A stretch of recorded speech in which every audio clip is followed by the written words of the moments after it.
দুই বন্ধু রাজু ও রাজউদ্দিন খারাপ রেজাল্ট করার পর অন্য রাজ্যে সেন্টারিং কাজে চলে যায়। রাজু হিন্দু, রাজউদ্দিন মুসলিম, ডাকতো রাজ বলে। রাজু ও রাজ কিছুদিন সেন্টারিং কাজ করার পর টাকা হলে সেখানে একটি মিষ্টির দোকান খোলে। তারপর আস্তে আস্তে ব্যবসা খুব ভালো চলে। রাজু ওখানকার একটি মেয়ের সাথে পরিচয় হলে তাকে ভালোবেসে ফেলে। তারা গল্প করতে করতে একদিন মেয়েটিকে বলে দেয় রাজ মুসলিম।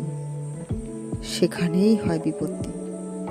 তারপর ছড়িয়ে যায় মিষ্টির দোকানটি মুসলিমদের। সেখানে রাজু ও রাজকে গণধোলাই দেওয়া হয়। রাজু সেই জায়গাতেই মারা গেলে ফলে পুলিশ রাজকে হসপিটাল নিয়ে গেলে তাকেও মৃত বলে ঘোষণা করা হয়। কথা ও কণ্ঠে কল্পনা।